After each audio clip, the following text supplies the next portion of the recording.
Hello friends, स्वागत है आपका एक और नए कमाल के वीडियो में। तो आज मैं लेकर आ चुका हूँ सुपर गर्ल का सीजन 1 का एपिसोड नंबर 3। तो चलिए चलते हैं सीधा कहानी की तरफ। एपिसोड की शुरुआत वहीं से होती है जहाँ पर पिछला एपिसोड खत्म हुआ था।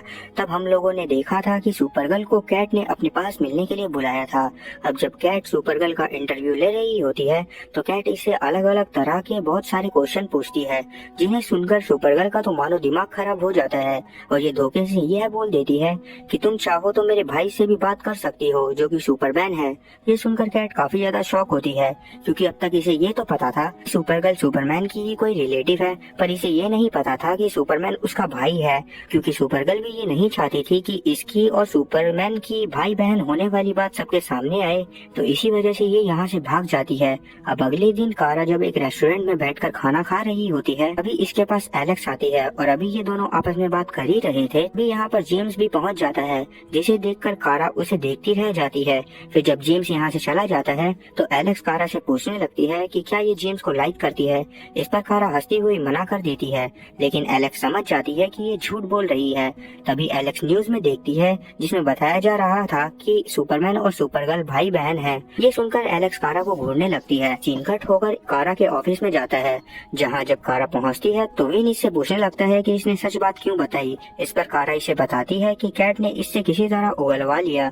तभी कैट इसे अपने ऑफिस में बुलाती है और अभी ये इसके सामने अपनी बड़ाई करते हुए इससे बोलने लगती है कि अब मैं खुद सुपरगर्ल के ऊपर एक आर्टिकल लिखूंगी। ये सुनकर कारा काफी ज्यादा शॉक होती है, पर क्योंकि ये कुछ नहीं कर सकती थी इसीलिए ये यहाँ से बाहर चली जाती है। वहीं हम लोग एक और नए विलन को देखते हैं, जो कि मेनली तो सुपरमैन का दुश्मन था, लेकिन जब इसे पता चलता है कि सुपरगर्ल सुपरमैन की बहन है तो ये काफी गुस्से में आकर टीवी पर अपने आधुनिक हथियारों से हमला करने लगता है। वहीं हम लोग सुपरगर्ल को देखते हैं, जो कि जब डीईओ के ऑफिस पहुँचती है तो यहाँ हैंशो इस पर गुस्सा होने लगता है, क्योंकि इसके हिसाब से सुपरगर्ल को अपनी आइडेंटिटी रिवील नहीं करनी चाहिए थी। तब एलेक्स इसे समझाती है कि तुमने ऐसा करके अपने लिए मुसीबत बढ़ा ली है। तब इन्हें पता चलता है कि एक जगह पर हमला हुआ है। ये सुनते ही सुपरगर्ल तुरंत उधर के लिए निकल जाती है, जहाँ पर एक बस पलटी हुई थी जिसमें एक ड्राइवर भी फंसा हुआ था। तब सबसे पहले तो सुपरगर्ल उस ड्राइवर को बाहर निकालती है। जब वो बाहर आ जाता है तभी एक आदमी हमला करता है, जिसको हमने अभी कुछ देर पहले देखा था। पहले तो सुपरगर्ल इससे पूछती है कि ये कौन है। इस पर वो बोलता है कि मैं एक घोस्ट हूँ और मैं तुम्हें उन कर्मों की सजा देने वाला हूँ जो तुम्हारे भाई ने करे हैं। इतना बोलकर ये आदमी सुपरगर्ल पर हमला कर देता है और सुपरगर्ल उससे बचने की कोशिश करने लगती है और इसके ऊपर हमला करके किसी तरह इसके सूट को खराब कर देती है, जिस वजह से इस आदमी को यहाँ से भागना पड़ता है। आगे जब सुपरगर्ल वापस से डीईओ के ऑफिस पहुँचती है तो इसे पता चलता है कि उस बंदे का नाम रिएक्टॉन है, जो कि जेम्स ऑल्सन ने ही दिया था। लेकिन डीईओ उसे रोकने में कोई मदद नहीं कर सकती, क्योंकि ये बस एलियंस को रोकते हैं, तो सुपरगर्ल को ये खुद ही करना पड़ेगा। ये सुनकर कारा काफी ज्यादा शॉक होती है, लेकिन ये यहाँ से चली जाती है। तब इसे जेम्स और विन इनके ही ऑफिस वाली बिल्डिंग के एक रूम में ले जाते हैं, जहाँ इन्होंने बहुत अच्छा सेटअप करा हुआ था और यहीं से ये लोग आगे सुपरगर्ल को गाइड करने वाले थे। अभी बातों बातों में जेम्स कारा को बताता है कि रिएक्टॉन सच में ही काफी ज्यादा पावरफुल है, क्योंकि उससे लड़ते वक्त क्लार्क की जान जाते जाते भी बची थी। ये सुनकर विन काफी ज्यादा शॉक होता है, क्योंकि इसे पहले पता नहीं था कि क्लार्क कैंट ही सुपरमैन है और इसी वजह से ये हंसने लग जाता है। तब कारा बोलती है कि कार्लेल की अपनी खुद की लाइफ है, मुझे खुद रिएक्टॉन को रोकना है। इस पर जेम्स भी हाँ बोलता है। अब आगे हम लोग देखते हैं कि रिएक्टॉन एक लैब में जाकर मिस्टर लॉर्ड को पकड़कर ले जाता है। ये न्यूज तुरंत ही वायरल हो जाती है, क्योंकि मिस्टर लॉर्ड बहुत बड़े साइंस लैब को ऑन करते थे। तो यहाँ सुपरगर्ल भी पहुँच जाती है, जिसे देखकर यहाँ के लोग इसे सब बताते हैं। इसीलिए कारा जाकर कुछ सोचने लगती है मिस्टर लॉर्ड को कहाँ ढूंढे। तभी यहाँ पर एलेक्स पहुँचती है, जो कि इसे बोलती है मैं तुम्हारी मदद करूंगी, बेशक से हैंसो करे या नहीं। इतना बोलकर एलेक्स रिएक्टॉन के बारे में पता करने लगती है। तब थोड़ी देर की मेहनत के बाद इन्हें पता चलता है कि रिएक्टॉन का असली नाम बेन क्रल है, जिसकी बीवी एक एक्सप्लोजन में मर गई थी, जो कि सुपरमैन की वजह से हुआ था। और क्योंकि सुपरमैन की वजह से ही रिएक्टॉन का सब उजड़ गया था, तो इसी वजह से ये सुपरमैन से रिलेटेड सभी बंदों को मारकर बदला लेना चाहता है। ये सुनकर कारा काफी ज्यादा शॉक होती है। वहीं हम लोग देखते हैं कि लॉर्ड को रिएक्टॉन अपना सूट सही करने को बोलता है। पहले तो लॉर्ड इसे बोलता है कि मुझे पता है तुम ऐसा क्यों कर रहे हो, साथ ही मुझे तुम्हारी बीमारी के बारे में भी पता है, इसलिए मैं तुम्हारी मदद कर सकता हूँ। इस पर रिएक्टॉन बोलता है कि नहीं, मुझे तुम्हारी कोई मदद नहीं चाहिए, पर चुपचाप मेरा सूट सही कर दो। इतना बोलकर रिएक्टॉन इसे अपना सूट दे देता है। दूसरी तरफ जब कारा अपने ऑफिस में पहुँचती है तो इसे पता चलता है कि कैट ने अपने आर्टिकल में सुपरगर्ल को ट्रोल करा है। ये देखकर कारा कैट से बात करने जाती है और इसे बताती है है कि शायद सुपरगर्ल अच्छे काम करना चाहती है। इस पर कारा एग्री तो करती है, पर वो बोलती है कि अभी हम इन चीजों को सबके सामने नहीं ला सकते और शायद हमें इन चीजों को छुपाना चाहिए ताकि हम बाद में इन सब चीजों को अचानक से सबके सामने लाकर अपने चैनल की टीआरपी बढ़ा सकें। इतने में ही यहाँ पर जेम्स आ जाता है, जो कि कारा को किसी बहाने से बाहर ले जाने आया था। अब आगे हम लोग देखते हैं कि बाहर कारा को जेम्स बताता है कि इन्हें बेन करल, जो कि रिएक्टॉन है, उसकी लोकेशन पता चल गई है। अब लोकेशन सुनकर कारा तुरंत उस जगह पर पहुंचती है जहां पर लॉर्ड को पकड़कर रखा हुआ था। यहां पहुंचकर कारा पहले तो रिएक्टॉन को आवाज मारकर बाहर बुलाने लगती है, क्योंकि ये इससे नॉर्मली बात करना चाहती थी। ऐसा इसलिए था क्योंकि एक तरह से बेन अपनी बीवी के मारे जाने की वजह से ही बुरा बना था, लेकिन अभी रिएक्टॉन इसके सामने नहीं आता, जिस वजह से कारा सबसे पहले तो लॉर्ड को ढूंढती है और उसे छुड़वाने लगती है। अब जैसे ही ये इसे खोलती है तभी रिएक्टॉन इसके ऊपर हमला कर देता है। पहले तो सुपरगर्ल उससे बात करने की कोशिश करती है, लेकिन ये नहीं मानता और सुपरगर्ल के ऊपर लगातार हमला करता रहता है।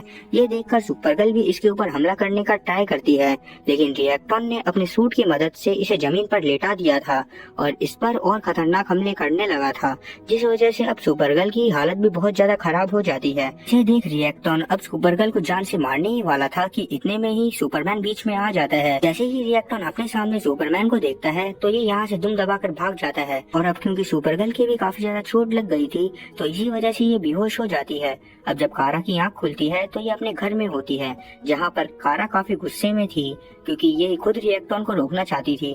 तब जेम्स इसे बताता है कि सुपरमैन को इसने बुलाया था, क्योंकि जब ये सुपरमैन के पास से इस जगह पर आ रहा था तो सुपरमैन ने इसे एक वॉच दी थी जिसमें एक बटन था जिसका सिग्नल तुरंत सुपरमैन के पास पहुंचता था।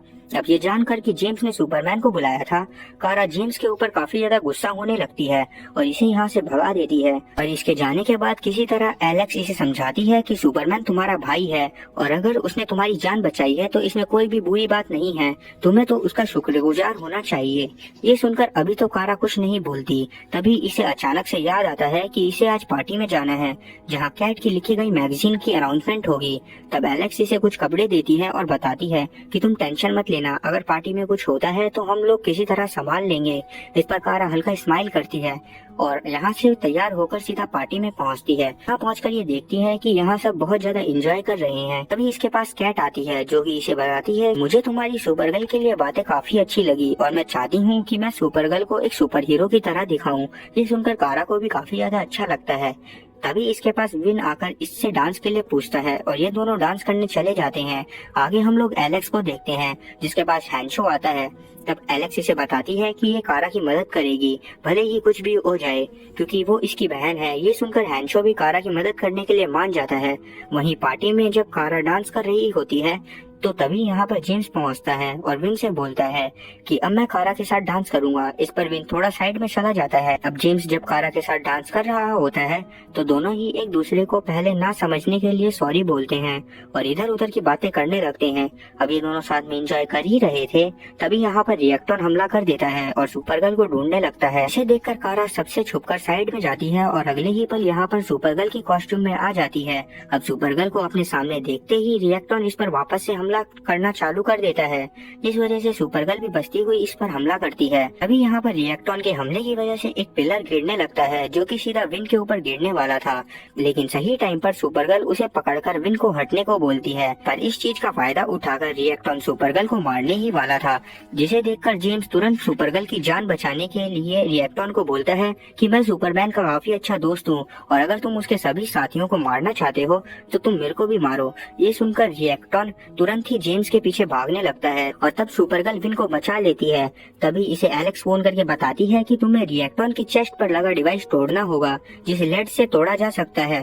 ये सुनकर सुपरगर्ल पास में पड़ी लेड की मूर्ति को पिघलाती है, इससे अपने हाथ पर कोडिंग करके सीधा रिएक्टॉन के पास लड़ने पहुंच जाती है और इस बार रिएक्टॉन सुपरगर्ल के सामने ज्यादा देर तक नहीं टिक पाता और इसे मुंह की खानी पड़ती है। तब सुपरगर्ल भी मौका देखकर इसकी चेस्ट पर लगे डिवाइस को तोड़ देती है। आगे हम लोग देखते हैं कि सुपरगर्ल डीईओ के ऑफिस में है हैं जहाँ ये सबको थैंक यू बोलती है। और तब हैंशो इसे बोलता है कि इस बार तो इन्होंने रिएक्टॉन को पुलिस तक पहुंचाने में इसकी मदद कर दी, पर आगे ये ऐसा कुछ नहीं करेंगे। ये सुनकर कारा हंसने लगती है। अब अगले दिन जब ये अपने ऑफिस में जेम्स से मिलती है तो जेम्स के कैबिन में पहले एक और लड़की होती है, जिसे देखकर कारा काफी ज्यादा शॉक होती है। और तब जेम्स इसे बाहर जाने को बोलता है। इसी वजह से कारा को बाहर जाना पड़ता है, लेकिन ये जेम्स और उस लड़की की बातें अपनी पावर्स की मदद से सुनने लगती है। तब उन दोनों की बातों से इसे पता चलता है कि वो लड़की दरअसल जेम्स की एक्स गर्लफ्रेंड है, जो कि अब जेम्स के पास वापस आना चाहती है। इस पर अभी जेम्स उसे कोई रिप्लाई नहीं देता। ये सुनकर कारा काफी ज्यादा उदास हो जाती है, क्योंकि ये जेम्स को लाइक करने लग गई थी। फिर ये सीधा अपने डेस्क पर बैठ जाती है, जहाँ इसे क्लार्क का मैसेज आया हुआ था। इसमें क्लार्क ने भेजा हुआ था कि तुमने बहुत अच्छा काम करा है, जो कि मुझसे भी नहीं हो पा रहा था। ये सुनकर कारा को काफी ज्यादा अच्छा लगता है। तो ये भी क्लार्क को इसकी जान बचाने के लिए थैंक यू बोलती है। आगे हम लोग कारा को इसके घर में एलेक्स के साथ मस्ती करते देखते हैं। तभी बाहर इसे पुलिस की गाड़ी की आवाज सुनाई देती है, जिसे सुनकर कारा तुरंत सुपरगर्ल बनकर बाहर चली जाती है। और यहीं पर ये एपिसोड खत्म होता है। तो उम्मीद है कि एक्सप्लेनेशन अच्छी लगी होगी। अगर एक्सप्लेनेशन अच्छी लगी हो तो चैनल को सब्सक्राइब करना और बेल नोटिफिकेशन को ऑल पर सिलेक्ट करना और वीडियो को भी लाइक करना। मैं ऐसी ही और मजेदार एक्सप्लेनेशन वीडियोस लाता रहूंगा। और अगर आपको इसके आगे के एपिसोड देखने हैं तो कमेंट में नेक्स्ट जरूर टाइप कर दीजिएगा, ताकि मैं जान सकूं कि कितने लोग हैं जो इसके आगे के एपिसोड को देखना चाहते हैं। तो चलिए, जब तक के लिए मैं नई वीडियो नहीं लाता तब तक के लिए टाटा और गुड बाय।